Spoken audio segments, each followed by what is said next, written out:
Friends, ഇന്ന് നമ്മൾ പരിചയപ്പെടുത്താൻ പോകുന്നത് ഒരു പ്രഷർ ഫൂട്ടാണ് കേട്ടോ. അപ്പോൾ ഈ പ്രഷർ ഫൂട്ടിൻ്റെ പ്രത്യേകത എന്താണെന്ന് വെച്ച് കഴിഞ്ഞാൽ, നമ്മൾ വയറ് പോലത്തെ സംഭവങ്ങളൊക്കെ അടിക്കാനാണ് ഇത് യൂസ് ചെയ്യുന്നത്. ഇപ്പോൾ നിങ്ങൾക്ക് നോക്കിയാൽ തന്നെ മനസ്സിലാവും, ഈ പ്രഷർ ഫൂട്ടിൻ്റെ അടിയിൽ ഇതേപോലെ ഒരു കട്ടിങ് വന്നിട്ടുണ്ട്. എൻ്റെ വലത് കയ്യിലിരിക്കുന്നത് സാധാ ഒരു പ്രഷർ ഫൂട്ടാണ്. എന്നാൽ ഇടത് കയ്യിലിരിക്കുന്നതാണെങ്കിൽ അതിനൊരു ചെറിയ കട്ടുണ്ട്. ഈ കട്ട് എന്തിനാണെന്ന് ചോദിച്ചു കഴിഞ്ഞാൽ, ഇപ്പോൾ ഡ്രസ്സ് അടിക്കുന്നവരാണെങ്കിൽ കയറടിക്കാനും, അതേപോലെ ബാഗ് സ്റ്റിച്ച് ചെയ്യുന്നവരാണെങ്കിൽ അവർക്ക് ഇതേപോലെ വയർ അടിക്കാനും ഉപയോഗപ്പെടുന്ന ഒരു പ്രഷർ ഫൂട്ടാണ് കേട്ടത്. ഇതുപോലെ ഒരു കട്ട് വരുന്നത് കൊണ്ട് തന്നെ നമ്മൾ വയറടിക്കുകയാണെങ്കിൽ, അതേപോലെ കയറ് അങ്ങനത്തെ സംഭവങ്ങളൊക്കെ അടിക്കുകയാണെങ്കിൽ, സാധാ പ്രഷർ ഫൂട്ടാണെങ്കിൽ ഇത് തെന്നി മാറാനുള്ള സാധ്യത ഉണ്ട് കേട്ടോ. ഇതിപ്പോൾ എൻ്റെ കയ്യിലുള്ളത് ഒരു ബാഗിൻ്റെ വയറാണ്. ഈ വയറടിക്കുന്ന സമയത്ത് നമ്മൾ ഈ പ്രഷർ ഫൂട്ടാണ് യൂസ് ചെയ്യുന്നതെങ്കിൽ ഇത് കണ്ടോ, കറക്റ്റായിട്ട് നമുക്ക് തയ്ച്ചെടുക്കാൻ കഴിയും.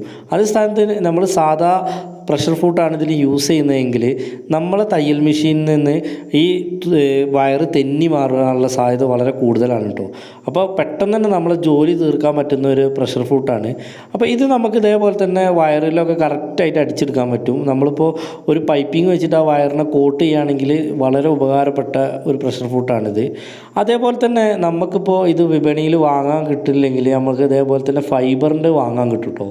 നമ്മളൊക്കെ സാധാരണ ഇതേപോലത്തെ ഫൈബറിൻ്റെ വാങ്ങിയതിൻ്റെ ശേഷം അതിനൊരു കട്ട് ഉണ്ടാക്കുകയാണ് ചെയ്യുന്നത്. അപ്പോൾ നിങ്ങൾക്കിപ്പോൾ വയറും കയറൊക്കെ ഏതെങ്കിലും വലുപ്പത്തിലാണ് കിട്ടുന്നതെങ്കിൽ, നമുക്ക് ആ വലുപ്പത്തിനനുസരിച്ച് നമുക്ക് ഈ പ്രഷർ ഫൂട്ട് ഉണ്ടാക്കിയെടുക്കാൻ കഴിയും കേട്ടോ. അതിന് നമ്മൾ ചെയ്യേണ്ടതെന്ന് വെച്ച് കഴിഞ്ഞാൽ, ഇതുപോലെ മാർക്കറ്റിൽ ഫൈബറിൻ്റെ പ്രഷർ ഫൂട്ട് നമുക്ക് വാങ്ങാൻ കിട്ടും. അത് വാങ്ങിയതിന് ശേഷം നമ്മുടെ അടുത്തുള്ള ആ കയറിൻ്റെ അളവിന് ഇതേപോലെ കട്ട് ചെയ്തെടുത്താൽ മതി കേട്ടോ. അപ്പോൾ നമുക്ക് എന്താകുമെന്ന് വെച്ച് കഴിഞ്ഞാൽ, പെട്ടെന്ന് തന്നെ അടിച്ചെടുക്കാൻ പറ്റും. ഒന്നത്, രണ്ടാമത് നല്ല ഫിനിഷിങ് ഉണ്ടാവും. നമ്മൾ സാധാ ചവിട്ടിയിലാണ് ഇത് അടിക്കുന്നതെങ്കിൽ സംഭവിക്കുന്നത് എന്താ വെച്ച് കഴിഞ്ഞാൽ, ഇത് തെന്നി മാറിയിട്ട് വൃത്തി കുറയാനുള്ള സാധ്യത വളരെ കൂടുതലാണ്. അപ്പോൾ ഈ പ്രഷർ ഫൂട്ട് യൂസ് ചെയ്യുന്നതുകൊണ്ടുള്ള ഉപയോഗം ഇതാണ്. അപ്പോൾ വീഡിയോ ഇഷ്ടപ്പെട്ട് കഴിഞ്ഞാൽ ഷെയർ ചെയ്യുക, സബ്സ്ക്രൈബ് ചെയ്യാനും മറക്കരുത്. വാട്സപ്പിൽ കുറേ പേര് മെസ്സേജ് അയക്കുന്നുണ്ട്. അപ്പോൾ എനിക്ക് നോക്കാൻ സമയം കിട്ടാത്തതുകൊണ്ടാണ്. എല്ലാവർക്കും മറുപടി തരുന്നതായിരിക്കും.